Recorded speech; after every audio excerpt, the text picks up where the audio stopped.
Now, our first guest this evening has been a steady hand in steering the country through some challenging times. Yes, from making key decisions in the health sector to taking on big responsibilities in government. He is someone who's no stranger to the pressures of public life. Absolutely. It's great to welcome to the 6 o'clock show An Taoiseach Simon Harris. Hello. Thank you very much. Thank you for having me. It's great to be with you. Great to see you. I mean, 6 months into the new gig, how is it being the Taoiseach? It has been intense. It's been varied. It's brought me all around the country and indeed to many parts of the world. But look, it's a huge honour, working as hard as I possibly can. It's the only way to do this job. You've got to give it your absolute all, and it's a great honour. I wonder what makes it intense. Clearly, I'm joking. How have your children, Saoirse and Cillian, reacted to the new job title? So when my daughter first heard about my new job, she misunderstood. She was telling people that I'm now the Peacock, so she didn't know what a Taoiseach was. But since then they've settled in. Kids are very resilient, aren't they? And my kids are young; they're 5.5 and 3. So I think Saoirse was more concerned about starting junior infants and Cillian starting preschool than what Daddy does as a job. But no, they've been great. They know I pop up on the news. I'm not quite sure they know exactly what I do. Yeah, because I was going to ask you, they know what Daddy does. I'm not quite sure. They've been in my office a couple of times. They were there on the first day when I became Taoiseach. They came up to the Oris when I got the seal of office from Michael D. Higgins, but they were more interested in seeing Michael D's dog than anything else. And I can see why, actually. Oh, he's a cute dog. How adorable. Now, while we have you here, we've got to ask, when are we going to the polls? Well, fair play for asking. I don't get asked that every hour of every day. Very shortly. And I'll tell you the reason, because I'd say it's driving people mad going, why would you not just tell us? So there's actually a really good reason. We have to pass a law in the next week or so called the Finance Bill. And basically that gives effect to everything in the budget. So when we decided to cut people's taxes, reduce the USC, you need to actually pass the law to underpin that. And I wouldn't fancy knocking on doors and saying, hello, we've called the election, but we forgot to do that. So hopefully that'll get done in the next week or so. And then I won't be hanging around after that. So it'll be very shortly. A campaign has to be around 3 weeks. Want to get this done. Don't think people want it too close to Christmas either. They don't want politicians tripping over Christmas decorations on the way up the driveway. So we'll find a space to do it in the next couple of weeks. So no 6 o'clock show exclusive here with that. But I gave you a few hints there, Brian. A little bit, but we want a little bit more. Maybe it's time we tested your poker face. Oh. So if I was to... Oh, now he's worried. It's on. If I was to say to you, Friday, November 29th, how would you react on Taoiseach? Oh, nothing. You've got a poker face. And you've got to zoom in as well. Didn't even blink. That was really good. Didn't even blink. You've been practising. Yeah, exactly. Speaking of elections, obviously when it comes to it, you're going to be asked on the doorsteps about the cost of absolutely everything, from road tolls, electricity, petrol. It does feel like, you're constantly being fleeced when it comes to those costs. What would you say to our viewers? Well, your viewers are right. I know when I go around the country, all around the country, people say, well, look, Simon, you can tell us the economy's gone grand. We know that. And we know there's lots of jobs and we know that inflation's fallen, but I'm not seeing it in my own bills. I'm not seeing it around the kitchen table. So that's the reason why we've actually taken a number of decisions to give people some of their own money back. So anybody watching this programme today who's a pensioner, who's a carer, who's a person with a disability, they're getting a double payment of their weekly payment this week. Anybody who gets the fuel allowance is going to get €300 before Christmas. Everyone's going to get a bit of money off their electricity bill. And next week, all parents who get children's allowance, child benefit, will get a double payment because, this isn't just an economy and I can't just run an economy. I've got to recognise that people are still feeling the cost of living pressures and they are real. Now, the good news is there are some signs to be encouraged. Inflation is falling, but it is going to take a bit of time for costs to fall to match up with that. And we've got to try and bridge that. And that's really what the budget was about. And it's what, if people are going to get their weekly payments, the pensioner, the like this week, that's why that payment is doubled this week. Yeah, and it really will help a lot of people. One sector that's been really struggling is the hospitality sector, or in fact, our other guest this evening, Dylan McGar, who's right over there in the kitchen, recently closed 2 restaurants in Dublin city centre, and it's the same all over the country. Do we see a return to the 9% VAT rate anytime soon? I don't know is the honest answer, and we've looked at this a lot. But let me tell Dylan, but let me tell restaurants around the country, and they say it to me as I go up and down the main streets, restaurants, cafes, people are really feeling the pressure. This isn't the final word from the government on the matter. I'm working on a proposal right now to put to the people in the next couple of weeks about what more we can do. What businesses say to me is, look, all of the measures you come up with in the Dáil, they're grand, but you don't have to pay for them. And a lot have come at us very fast. So the cost of doing business has gone really high. It hasn't been helped by energy costs going high and the likes. Now, we've taken a couple of steps. Every hospitality business, every retail business will get $4,000 off their electricity before Christmas. We've increased the VAT threshold, so smaller businesses, startup cafes and the likes are more likely to not have to pay VAT at all. But I do accept we have to take more steps to reduce the cost of doing business. And I suppose what I'm hinting here tonight is there's more to come from me in relation to that. Yeah. Okay. Dylan, make you happy? You're going to see the detail. No comment, but it's a start. Yeah. Now, Tuesday is D-Day for the American public with the election, of course, on November 5th. What would a Trump or Harris America mean to Ireland? Ooh, so I have strong views on this, but I'm not allowed to share them because I have to be neutral in other people's elections. Oh, we don't want you to be I know. No. But let me say, firstly, I think it's going to be really close. I was over in Washington recently meeting President Biden, and I met a lot of people who obviously follow politics closely over there, pollsters and the likes, and none of them could predict which way the election's going to go. So it certainly seems to be, for a very large country, it'll probably come down to a relatively small number of votes in a small number of states in America. What I would say is this. Ireland, whoever's in government here, has managed to work with presidents of all backgrounds. So when President Trump was there the last time, we got on with it and worked with him. When President Biden's there as a Democrat, we've got on and worked. So we'll obviously have to respect whatever the American people decide. But what I will say is this. I really hope whatever happens that America doesn't begin to look more inward. We need their help on climate. We need their leadership on Ukraine. And quite frankly, we need the United States and the EU to do a hell of a lot more when it comes to Gaza and ending the war in the Middle East. Yeah. Have you met both of them? I've met neither of them. Neither of them? I haven't met either of them yet. Yeah. I met Vice President Kamala Harris in Switzerland briefly at the Ukraine Peace Conference. I met President Biden in the White House recently, but I've never met President Trump. OK. And now, obviously, when it comes to the Middle East, we have to ask you about it briefly because it is so shocking and harrowing to see everything that is going on there. What was President Biden's stance, especially when you did raise concerns of the Irish people? Yeah, no, I did raise the concerns. And I mean, what I said to President Biden is the same thing I say to everybody in public and private. Every country has to use every lever at its disposal to stop this war, to stop the killing. I made the point that we all speak different languages around the world, but the one language that I think is universal is the cry of a child. And the world is ignoring the cries of the children of Gaza. And quite frankly, the world isn't doing enough, and that includes lots of countries. We're going to do more here. We're working, I hope we can work government and opposition on what we call the Occupied Territories Bill. We need to do more at an EU level. But Israel's not listening. I mean, of course, Israel has a right to defend itself. We all get that. What happened in Israel in terms of the terrorist attack is horrific. Hostages should be released. We all know that. Hamas is a terrorist organisation. But innocent children are caught up in this. And in many ways, it's now a war on children.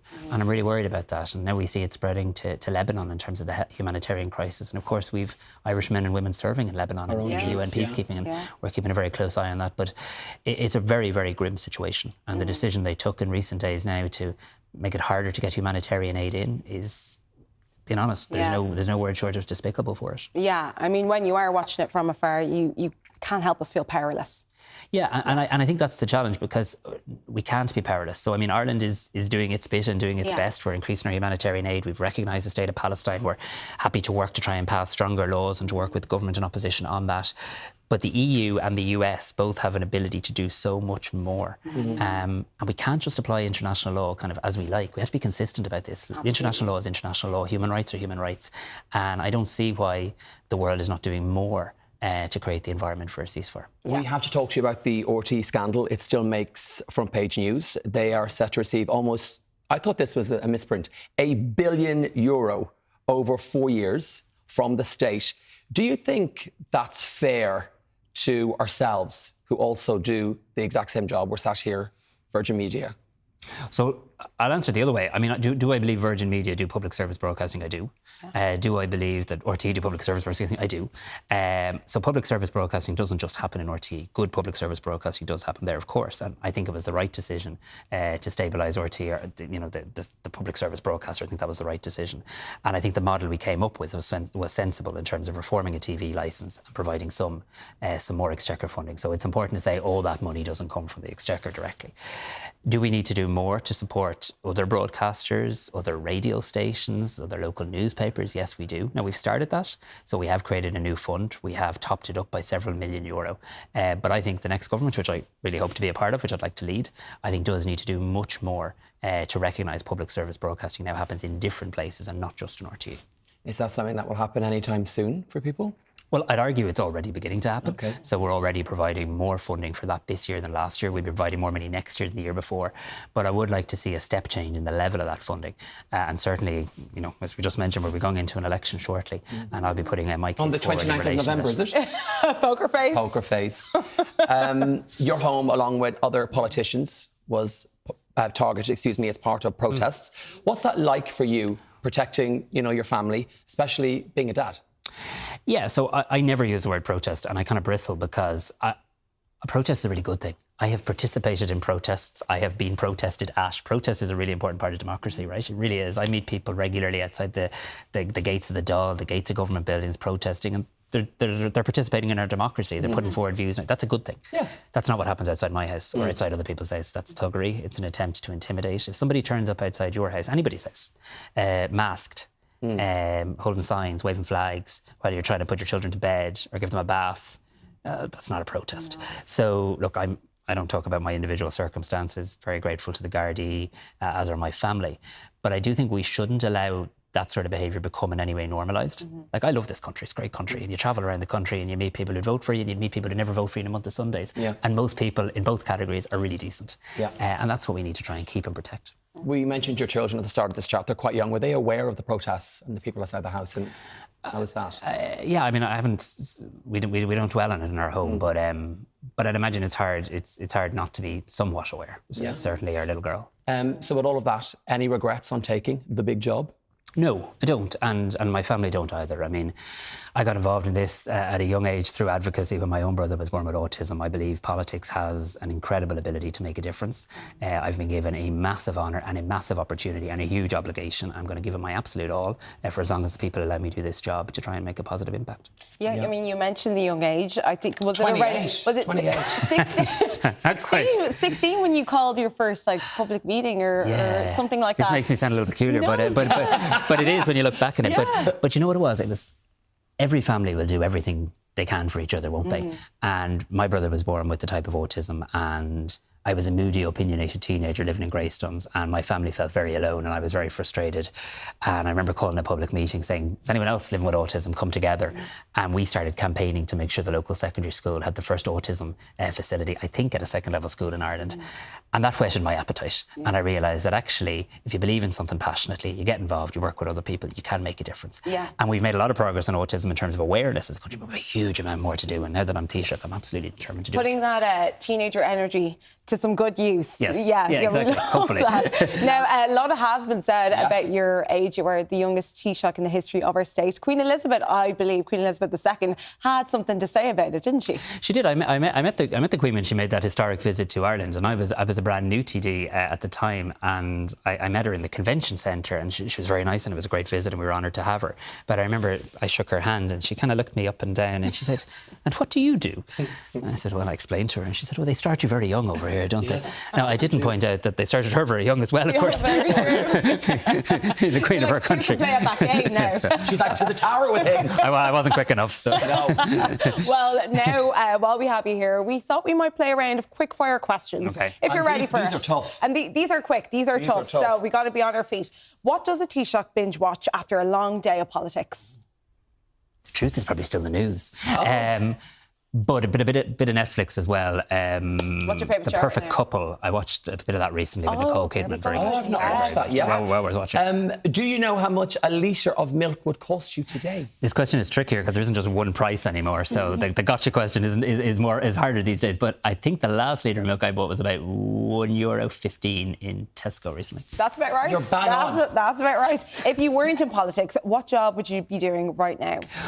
That is a very good question. When I did my career guidance project in school, I wanted to be a vet. When I went to college, I started studying journalism and French. So I love writing. I love asking questions. I was involved in playwriting back in the day in Grace. So I don't know. I'm hoping they'll let me do this job a little bit longer. Who is your favourite person to follow on social media? Is it me? Is it Katja? Well, I don't want to pick between the two of you. Well, so, you could. Up to you. I, as you may know, I do quite a bit of social media. There's a very good guy. I think his name is Seamus Lahan. He's a very funny comedian. He does a very good impression of me. Like, it's painfully accurate to watch. And he does very funny political satire. Seamus Lahan. He's mainly on TikTok, but I think I've heard the name because you are dubbed the TikTok Taoiseach. I'm not sure whether they mean that as good or bad thing, but that's what they call me. I think it's a compliment. Well, there's a lot of young people there. You got to talk with them, you know. Yeah, that's it. Now, what's the one snack you can't resist when you're in Leinster House? Oh, I have a sweet tooth. I love chocolate, so coffee and a Twix. Oh, a Twix, that's a good one. Twix out of the fridge, ideally. The last question, then you can relax. If you could trade places with any other world leader for a day, who would it be and why? Oh, wow, that's a good one. We ask all the good questions. Well, you do, absolutely. And I love this country, so I don't want to trade places with anybody. But if you had to. In a different world. But I like France. I think France, and I watched what an amazing job France did on the Olympics, and an amazing Team Ireland did, and wouldn't it have been brilliant to have been there in the thick of it? I was delighted to be over there with Team Ireland, but I think being president of France during the Olympics must have been pretty special. And you get to live in Paris. Who wouldn't love that? It is a very nice setup, yeah. Merci beaucoup. Merci beaucoup. Merci beaucoup. All right, Taoiseach, thank you so much for joining us on the 6 o'clock show.